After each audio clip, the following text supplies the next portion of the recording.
in any town USA and deciding at a young age that they'd like to become a police officer.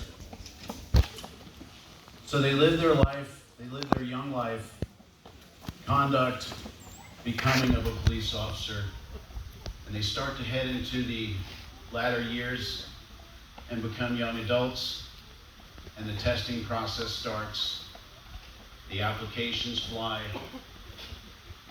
and finally, you get a job. Your dream has come true for the most part. Then, some years go by, you enjoy varying degrees of success. You work on this committee, this field, that field, this precinct, and so on. And you decide to become a leader of your colleagues. Those of you know I'm probably talking about Adam here. And he leads his colleagues and becomes a supervisor, a very successful one. But then he dares to dream one more time. He dares to dream that I don't like how things are being done, maybe I can do it better. So he goes to his wife, smartly I might add, and says, I think I can be the boss. I think I can run for office and win. I think we need change, and I think I can do it effectively. So he does it. Goes to his friends, his neighbors, his family, borrows money, and I'm telling you, it takes money to run for office. Creates volunteers, everybody helps. And then that first Tuesday in November rolls around, God's light shines on him, and he wins. He does.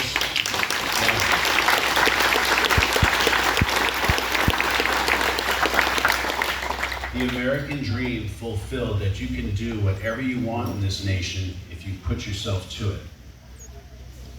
But his victory at the top of the mountain is short-lived. You know why? He's met there by the mob. He's met there by cancel culture. And it'd be easy to just point the fingers at the Antifas and other terrorist organizations in our nation. That's not it. They're just a spoke in the wheel. I'm talking about the people behind the scenes, the gas on the fire, your public defenders organizations. They're kind of the quasi-ACLUs of the community. But they can't do it on their own. I'm talking about judges and prosecutors' office that decide that they're going to pick a side. That they believe that that socialist narrative is more important than doing the job they swore to protect and defend. And there's one more spoke in that wheel, to me is the most despicable of all. Is the inept, intolerant, progressive elected leader. These folks, these bums, these people that chose their own career path as public service early on and decided that you don't matter. These folks, cancel culture. Your vote doesn't matter. They're going to cancel it out by this recall.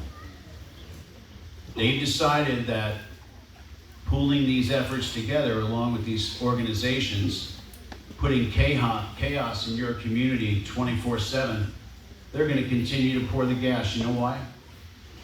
Because at the end of the day, there might be a seat at the table for them. That's their belief system. You know what? One thing about this man, Adam Fortney, he is the difference right now in this community of civility and chaos. Give him a hand.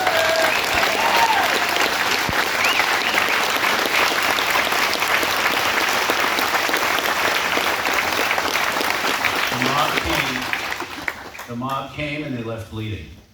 And they'll continue to leave bleeding.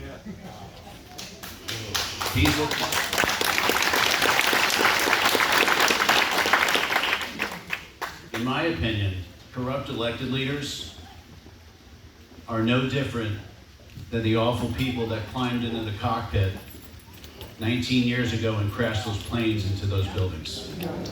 Each bent on the destruction of America, just different vessels to get there. We don't draw any distinction between people looking to subvert our nation, let alone our community. Now, I'm on a time clock too. A few more things I want to say. I'm getting the nod, but I want to talk about roles. Everybody has one. And I don't mean the wonderful dinner rolls we were just serving. I mean a role in making sure that we protect a good man who's protecting us.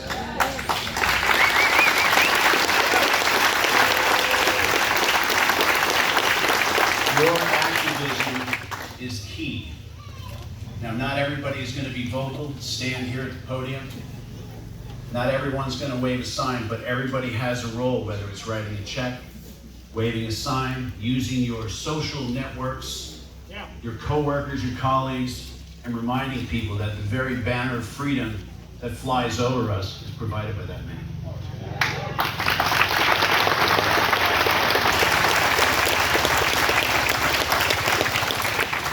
And I thank you all for coming out. I'm at the limit.